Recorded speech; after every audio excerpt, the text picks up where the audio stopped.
Welcome back to School Briefs.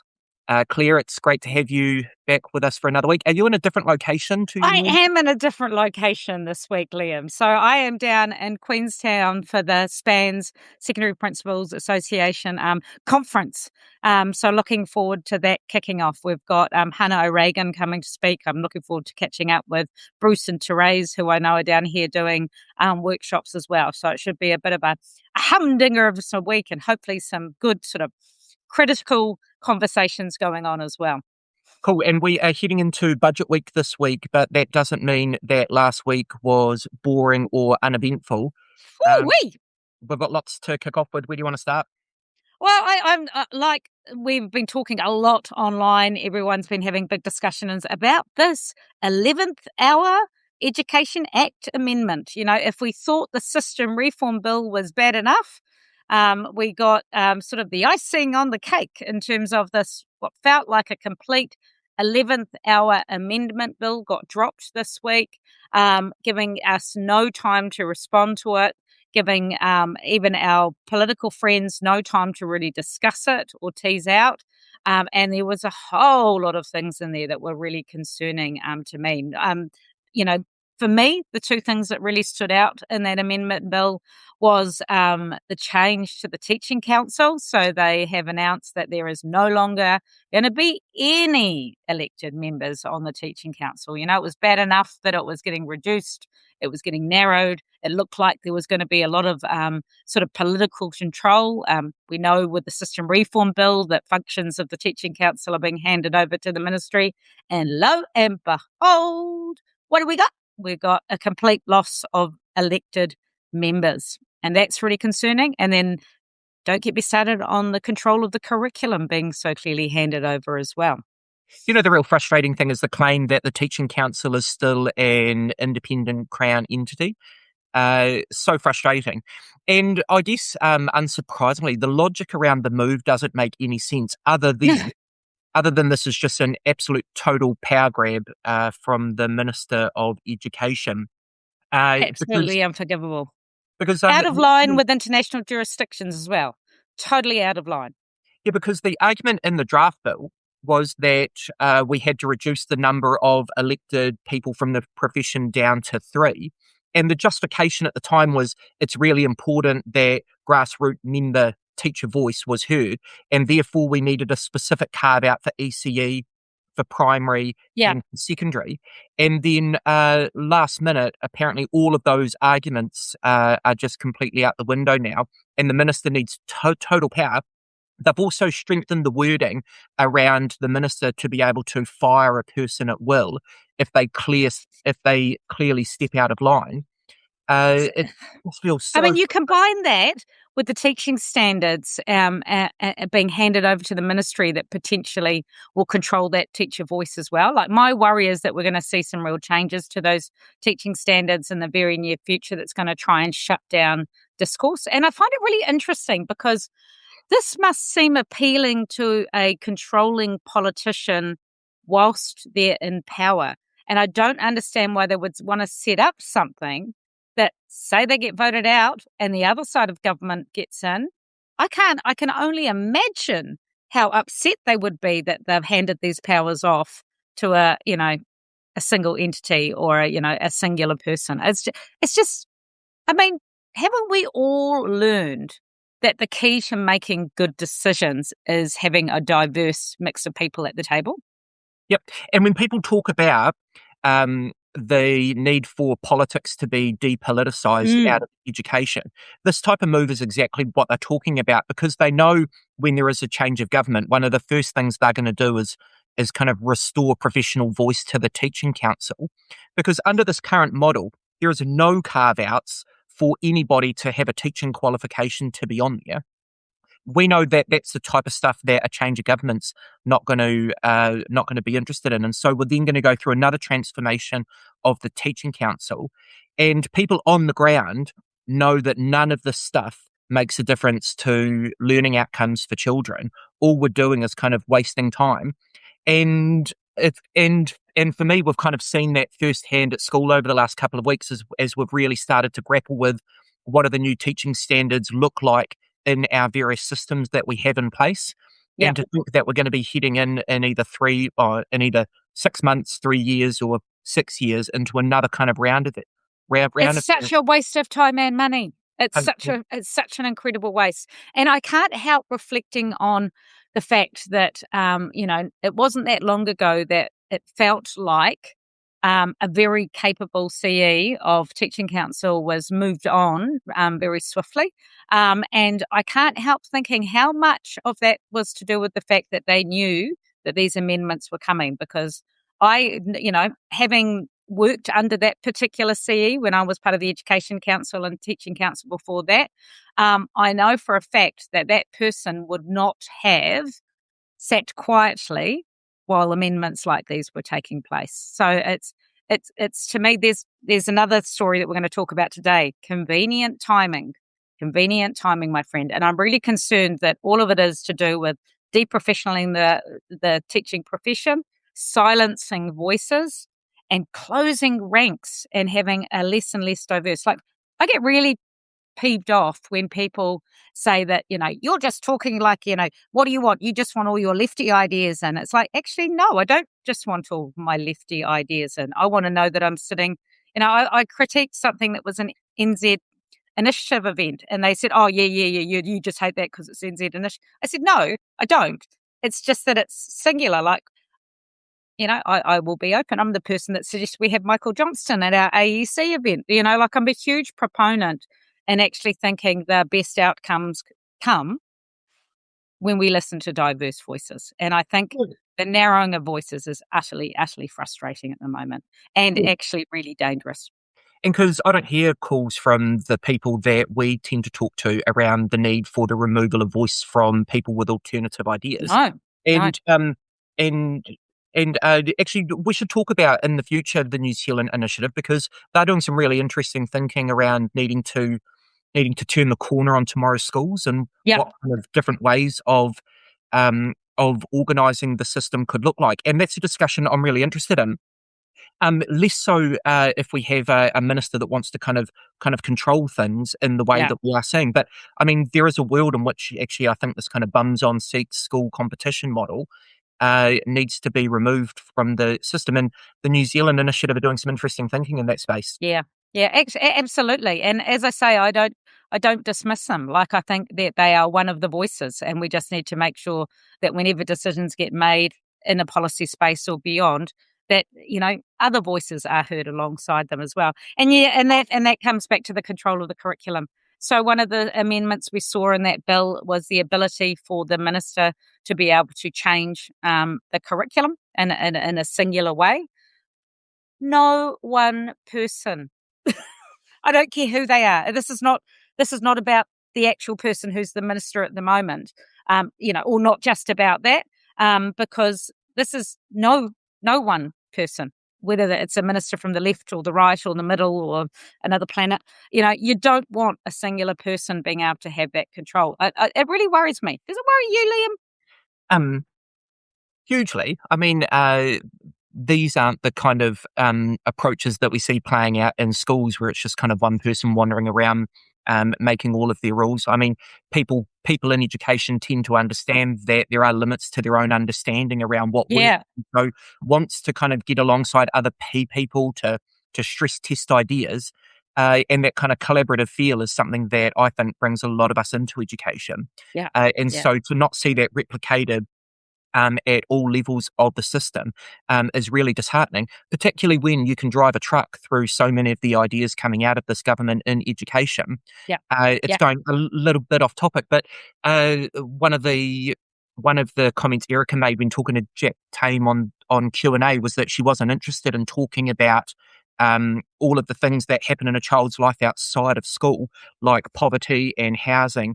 And so if you're irrelevant.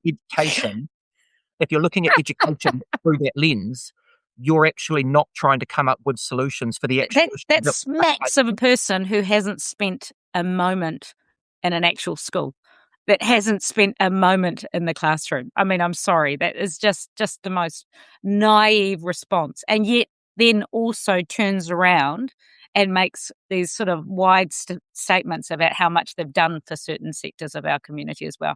Really upsetting. But you know, one thing I think we need to point out and highlight for people is all of this is more dangerous because of the system reform bill and the changes to the teaching standards around mandates. So for the first time that I can ever remember, we're going to have a mandated curriculum. And if you look at our new standards for the teaching profession that came out this year, one of the standards is delivering the mandated curriculum. Interestingly, that was in there before the reform bill even went through. There's a little asterisk and note down the bottom of that sort of A3 page that says, this is, of course, is based on, the reform bill passing.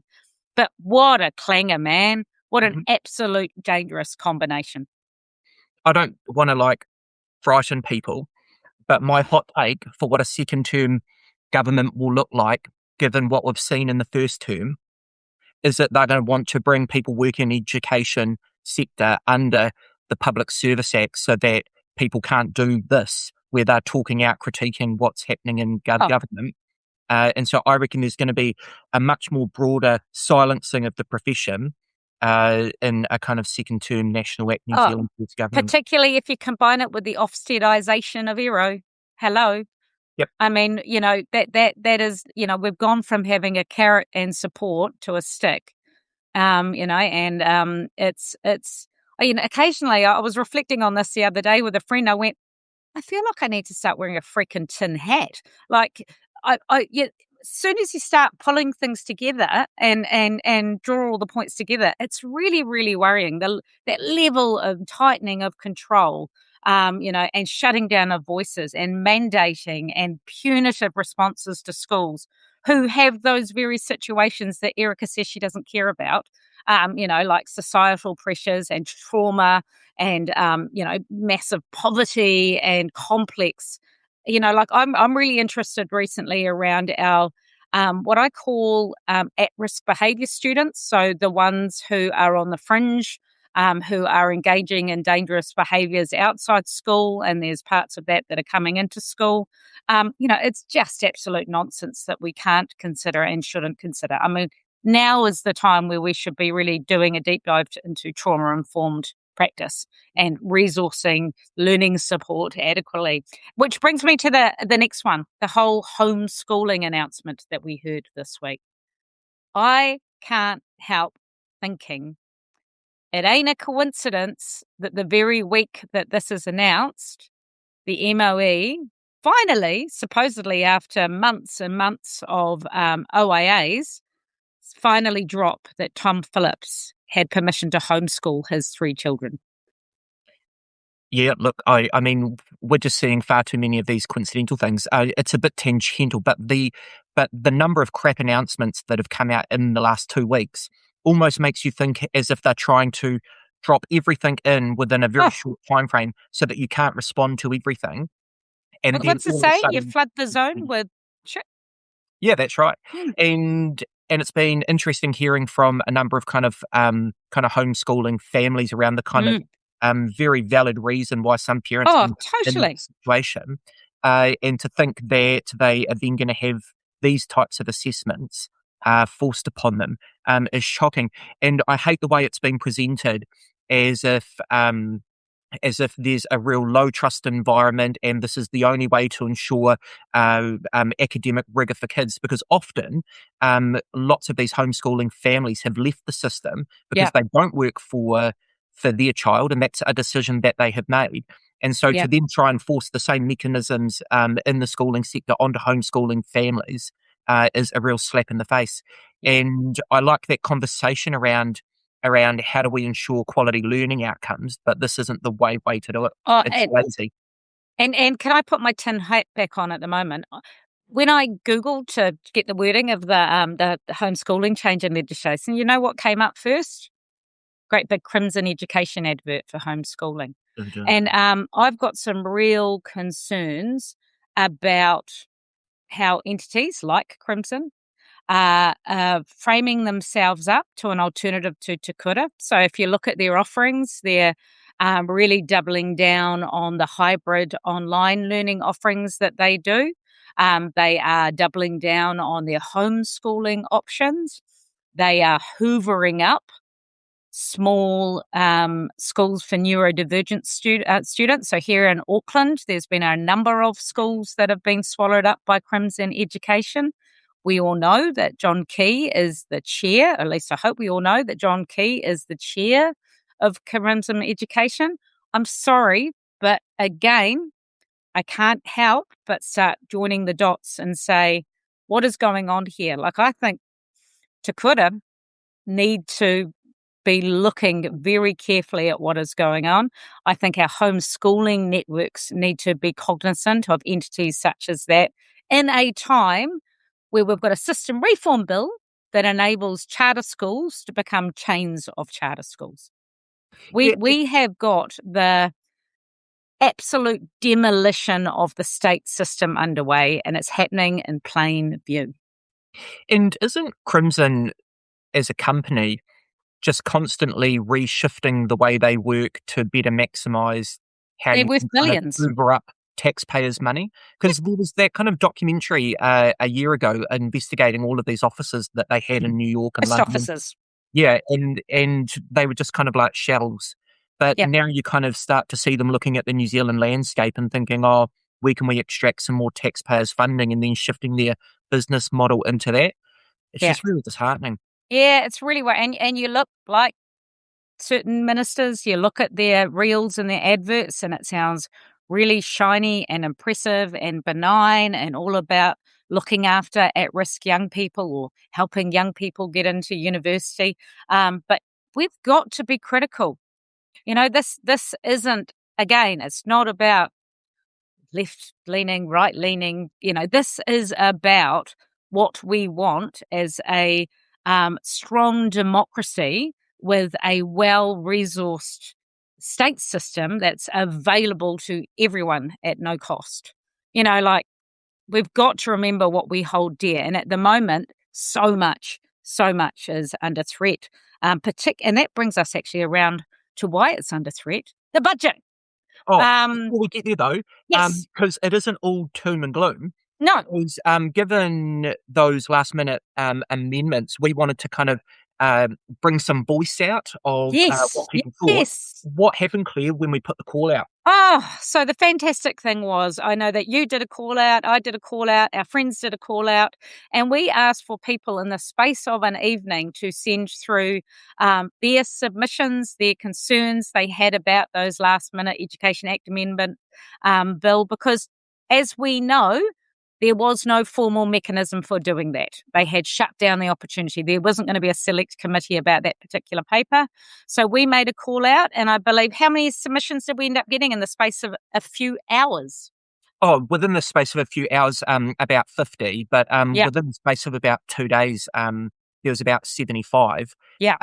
And what I loved about them was, sometimes when you get these kind of like urgent calls, you'll just put a couple of sentences down so that you're kind of contributing. But it was the quality of what people took the time out of their evenings. We have some Our very overworked, overwhelmed education workforce that seems to get thrown under the bus left, right, and centre. Oh my goodness, they're amazing. You know, the stuff that they are doing and what they actually and they understand the risks of these particular changes. Yeah, and so obviously the scrutiny of the bill has kind of come and gone for now, given that it's worked through Parliament. But the quality of those contributions means that we actually need to find a different way to give voice to those. And so we might think about how we can kind of pull those together and maybe kind of formally present them to MPs that want to make use of them. Yeah.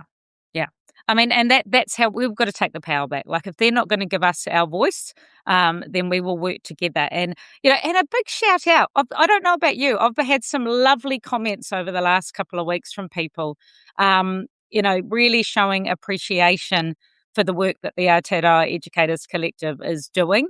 You know, not to sit here and pat ourselves on the back, but, you know, our wider network of AEC and the incredible work that's going on. It's lovely when people take the time to say a bit of a thank you. and what can feel like a bit of a thankless space at this time. So we've got the budget results. So we've got a few things that we're doing. You did the survey. We now have a bit of a report that we've pulled together about the budget results. Do you want to talk a little bit about that, Liam? What did you see? Yeah, so by the time people start listening to this, the results are going to be out there. And so, Claire, I thought I would give some of the kind of key findings to you, and you kind of like sense check them around whether or not you thought this is where people would be. Yeah. So one of the questions was just asking people if we're moving in the right direction, we're on the right track, but with some concerns moving in the wrong direction, we're on the right track, but with some concerns moving in the wrong direction. What percentage of respondents do you think thought we were moving in the wrong direction? Yeah. So those are the questions asked. How many submitters did we get? Sorry. What percentage of people do you think felt we were moving in the wrong direction? 99.9. 100. Close. 89%. Oh, Thought we were moving in the wrong direction, and there's about 8% that thought we were on the right track, but with some concerns. yeah. And Doesn't let you last, does it? No. Moving on, we then had people be able to select various different priority areas. They could kind of multi-select. 64% said learning support and inclusive education was the priority area. Curriculum support was 50%, and student mental health and wellbeing was 50%. Do they sound about right? Yeah, I think so. That doesn't surprise me at all.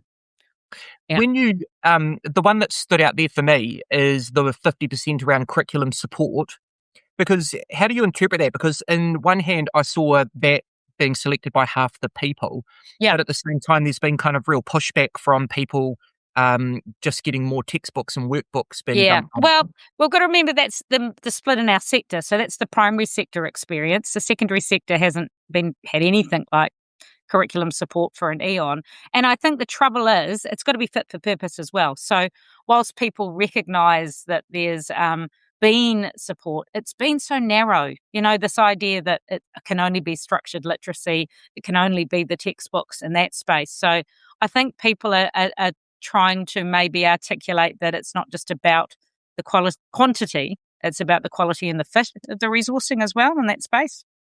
Yeah, one thing that came through the qualitative comments, which I thought was quite nuanced, is that what they don't want are these like mass-produced, rolled out textbooks and workbooks. What they actually want is PLD and time to be able to develop resources that work within their local context. Yeah.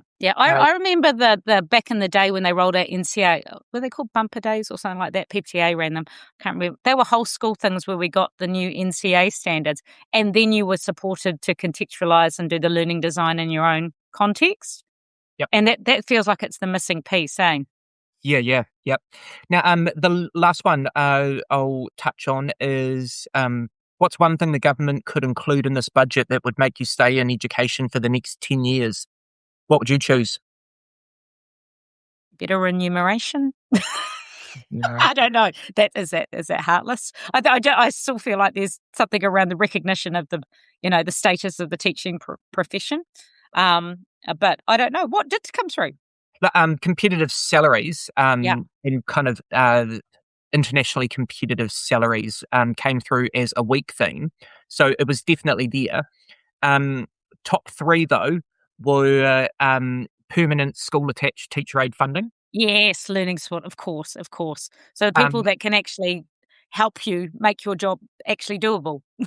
A strong theme that we have. Oh, yeah, I think that's quite right. It's for me about teacher aids will give teachers the chance to do focus what they do on best. parts of their role that actually brought them into the sector. Yeah, absolutely. Because that relational stuff can be really lost when you're chasing your tail in terms of meeting, all of the diverse needs in your classroom, for sure. And the second one was around system stability and reduced political churn, which has been like the entire theme of this discussion. Yeah. And then the last one you nailed, professional autonomy and trust. Yeah. And it's that it's showing respect. It's showing respect for the incredible work that people do. I think that is the real frustration. So it's going to be exciting. So we've got our report coming out, which is pulling together all the responses from the fabulous people that filled in the survey. And then this week we're going to try and do a couple of things around the budget announcement. I'm going to try and reach out to our friends at BERL, the Business Economic Research body. I'm hoping we can do a little slot before. I'm just putting it out there. I'm hoping I manifest it by saying it on school briefs. Hoping to do a wee slot, hopefully with Killian from BERL, about the education budget and how it works. But also they did a really interesting, and I'll share this regardless, a really interesting report that looked at how much funding we get in the compulsory and tertiary sector, how much of the pie we get compared to other countries. Where do you think we came? Do you think we're well resourced in education in New Zealand or not? If you think of OECD countries. Given the challenges in our tax policy space, I would say we will be mid. We were one of the lowest. It is a damning report. Like in terms of the percentage of the national spend that goes on education, New Zealand is, if we're worried about rankings, my friend, these are the rankings we should be ashamed of. We're actually one of the lowest in the developed countries in terms of the percentage, particularly at tertiary, real underfunding in that space. So, and, interesting when we've just killed fees free. Like, I know that was a problematic and it wasn't necessarily, there could be other ways we could support our young people, but we need to keep our governments in check, our spending. That's under consecutive governments. This isn't a current government thing. We have for some time critically underfunded our education sector. So I'll try to get Killian on board and we'll try to do a little brief podcast with him. And talk that through. We'll share it regardless. But then we've got budget day on Thursday. And what are we going to do then?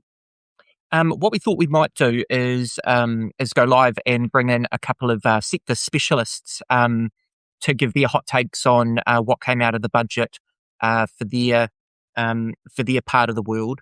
And I thought if we kind of framed it around what people said through the budget survey they wanted out of the budget and how well that landed, and we'll be able to spend a bit of time looking at the kind of good and the bad and the ugly. Yeah, and so the aim is that we're doing this Thursday, 8 o'clock as a Substack live. So anyone listening here would love you should join us in real time. There'll be an opportunity for you to ask questions, add your comments, add your hot takes on how the education budget landed. It's going to be both Liam and I are a little bit pressed for time. So, it's going to be a organic affair, that kicks off around about 8 o'clock, hopefully. Are you trying to lower expectations? Yeah, it's important. You don't want to overpromise and underdeliver. I don't think there's any risk of us ever overpromising. This is truly, like, I don't know about this. This is really just people getting to join in our therapy sessions that we do once a week, isn't it? That's right. Hey, just because I know we are wrapping up, mixed feelings around the fact that we are launching on Tuesday at 4 p.m. The follow-up to our report, Beyond Capacity, Learning Support in Crisis. We are lucky that Dr. Sarah Iona has done a follow-up to that 1 year on, looking at how the government's learning support budget has shifted things on the ground. And I've got mixed feelings because it is... it's a great report and I'm really glad that we're kind of giving full voice to it. But man, some of the stories coming out of it are just heartbreaking. Just not shifting the dial, eh? It's and that's where just throwing a lolly scramble, throwing a money isn't always the answer, eh? When there isn't the strategy and the people and the resources and the interventions available, just throwing some more money at the issue doesn't really change the outcomes. But Sarah has once again done some really incredible, insightful and really cool. We've got, I don't think it's a secret, is it, that Ginny Anderson has offered to host that event. So that's happening at the Parliamentary Buildings, I think 4 o'clock on Tuesday, isn't it? Yeah, that's right. There's a post on Substack if people wanted to RSVP to it. So if you're in the Wellington area, come along. Yeah, that's right. I think we might get a very firm critique that that the kind of solution to learning support isn't more structured literacy. Yeah. Mm. Amazing. Who knew? Anyway, that brings, look, we just made it just in time. So, Nice. yeah. Cool. Thanks for your time, Claire. I'll catch you later. Awesome. Thanks, everyone. Yeah.